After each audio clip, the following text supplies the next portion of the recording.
Death and love. It's the yin and the yang, you know, the two chambers of the heart that beats humanity, right? Death and love.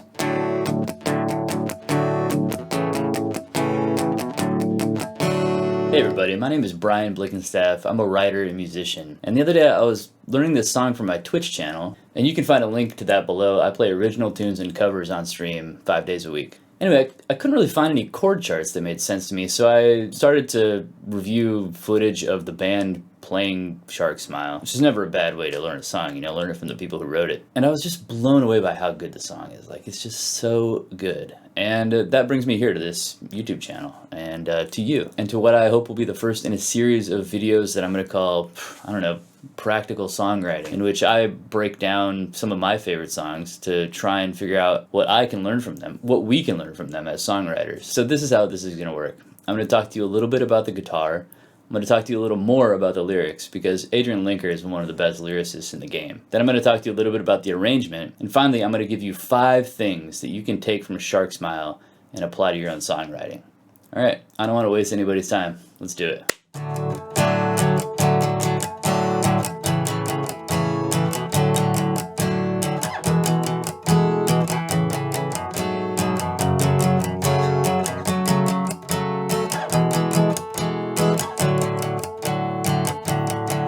She was a shark smile in a yellow van, and she came around and I stole a glance. In my youth, a vampire, Evelyn shone quiet as a rose's sting. And it came over me at a bad time, but who wouldn't ride down the moonlit line? Held her in my eye, 85 down a road to a dead-end gleam. She said, ooh, baby, take me. And she said, ooh, baby, take me too. I'm not going to dwell too much on the guitar. If you're looking for a tutorial, I'm going to create a second tutorial video, and you can find the link to that in the description. But just for the sake of simplicity, I'm going to refer to, you know, this as though it's first position, right? So this I'm going to call a G, even though technically it's an A, just because we have the capo here on the 2nd fret. You may have noticed, like, it's not that difficult from a guitar point of view. It's not like a complete beginner song, but it's not super hard. What it is, though, is it's an example of how to take what would normally be a very basic chord pattern and elevate it just a tiny bit. For example, they could have played it like this. She had a shark smile in a yellow van. She came around and I stole a glance. In my youth, a vampire, Evelyn shone quiet as the roses sing. Instead of playing it as a simple C, they play a little G over C. Instead of playing a D, they slide it up and play an A over D here. Later, instead of staying on the E minor, they play a inverted E minor here.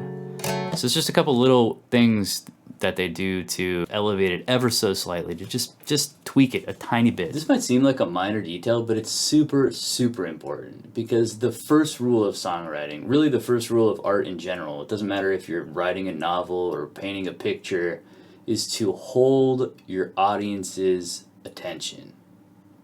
And one of the ways to hold your audience's attention is to spice things up a little bit and try and separate yourself from the pack by elevating what would otherwise be ordinary. That doesn't mean that writing a song with standard first position chords is bad, but if you do write a song using those chords, you have to figure out a way to separate yourself from the pack somehow, either through the rhythm or through lyrics or some other way, right? I mean, that's how Bob Dylan did it. You know, the guy won the Nobel Prize for Literature because of his lyrics. Ett tal från Nobelpristagaren i litteratur Bob Dylan. And I don't even think lyrics really qualify as literature, but you know, that's a different YouTube video. The lesson here isn't that simple is bad, but rather that you shouldn't settle for what's easy. Instead, push it just a little bit.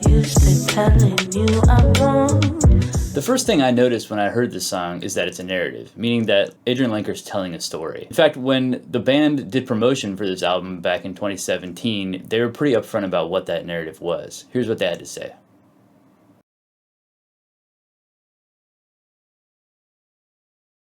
Now, remember, the first rule of songwriting is to hold your audience's attention at all costs, and using a narrative structure is another way that Big Thief accomplishes that. The story takes form through a series of snapshots or images. Writing imagery is really a fundamental part of all kinds of storytelling, and it refers to descriptions that have sensory details or that you can imagine. So here you have an image of a woman with a shark smile, which I take to mean, you know, having bad teeth. You know, her grill's a little jacked up. We have several images of them driving too fast down the road and swerving.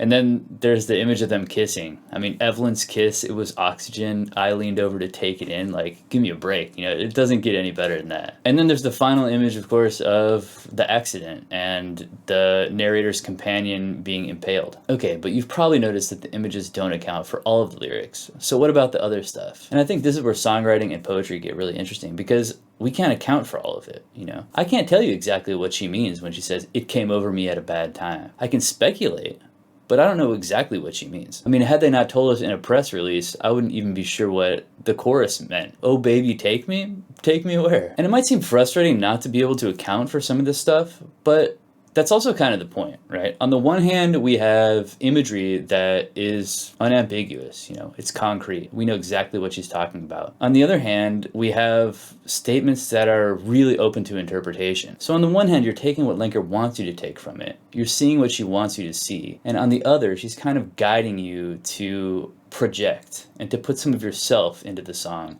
and to imagine and make what you want of it. So it's kind of like she's created a shape out of a block of clay, but it's up to you to fill in the details. It's a cool trick. It draws you in and it makes you more engaged in the story, and it holds your attention. And Lenker's a master at this kind of thing, not just in Shark Smile, but in a bunch of her songs. Someone like Sufjan Stevens comes to mind as somebody else who does this really well. Like, go listen to his song Romulus off of his first album. It's incredible. And then there's guys who skew a little bit farther away from the narrative side, like Radiohead's Tom York and the song Idiotech. I mean, who's in the bunker? Who's in the bunker? Women and children first. What is he talking about, right? Like, we don't know, but we know that it's heavy. It's like serious, you know. We know it's primal. It's about love and death. This brings back to Shark Smile, which is also about death and love. It's interesting that the parts that have the most emotional subtext are also the parts that are most open to our interpretation. They're also the parts that she repeats throughout the song, you know, "Oh baby, take me," the chorus, and "It came over me at a bad time." And that's not an accident, right? That's her hitting a gong that says, these are the parts that are the most human and most complicated.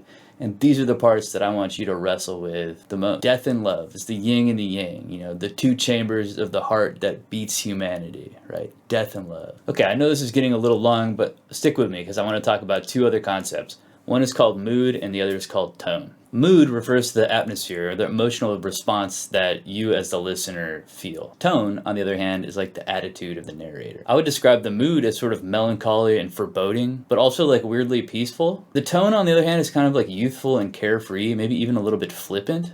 I mean, the narrator like repeatedly acknowledges risk, but is also like weirdly nostalgic about, you know, this terrible thing that happened. What's cool about this song is that both the mood and the tone are really consistent like the whole time. And that's not an accident either. That comes down to word choice mostly, and being really intentional about how you describe things. Okay, so here are some examples of what I mean. I had her in my eye, 85 down the road of a dead-end gleam. Held us gunning out 90 miles down the road of a dead-end dream. As we went howling through the edge of Des Moines, she burned over the double line. All right, I spoke about recklessness and risk, and that's made clear and more evocative through the specific word choice. And then there's the repetition, both in the concept of speed and also the foreboding use of dead-end gleam and dead-end dream. It's interesting, right? In the song, she doesn't use the word love, and she doesn't specifically say that anyone died, but she does use this term dead-end gleam, dead-end dream. And the implication that they died is really wrapped up in the mood and the tone of the story. And then lastly, there's the chorus, you know, "Oh baby, take me." It makes you think of like Romeo and Juliet, right? And young love.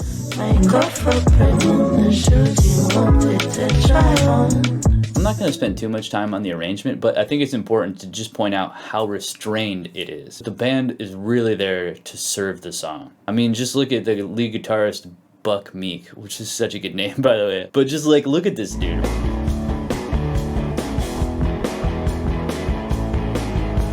Look how confident he is just standing there on stage.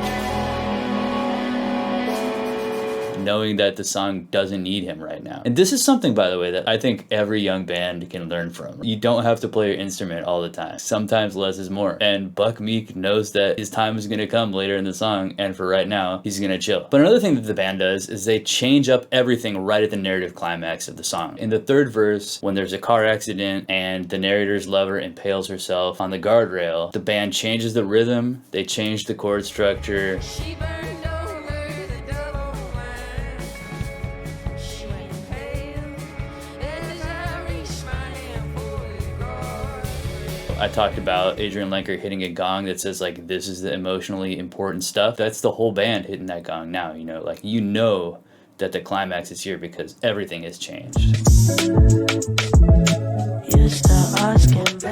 Number one is that narratives can be a great way to make a song interesting and to hold an audience's attention. It encourages the listener to listen more carefully, and it's super important in today's music world to, you know, really go after the listener's attention, because it's so easy to just say, okay, Google, next song, or whatever it is, you know, Spotify, click next, boom, gone. So like you gotta grab that attention and hold it. Number two is to make it primal, right? Let's talk about death and love. You might think that sounds cliche, but you know, that's humanity in a nutshell right there. People love that stuff. People eat it up, right? And there's no reason that you should try and reinvent the wheel. But you know, one thing that's cool about the song is that she talks about death and love without using the words death and love. So, you know, see if you can do that, right? See if you can talk about death and love without saying death or love. Number three is to make your images pop and create a mood and tone by really interrogating your word choice. It's not enough to say they drove fast down the road, right? They burned down the road, right? Like they burned across the double line. The money pile on the dashboard was fluttering because of the wind coming in the windows, you know what I mean? So make it pop. Number four is to try and use your arrangement to emphasize the climactic moments in your song. We all do this to a degree by doing the verse chorus format. You know, choruses are usually like the emotionally important, like resonant stuff that you're gonna repeat over and over again, but it doesn't have to be the chorus that gets repeated. Finally, number five is to push. Don't settle for the easy chords all the time. You know, throw in a jazz chord once in a while. You know, change up your strumming pattern so the rhythm is interesting. Get out a thesaurus and make sure that like the words are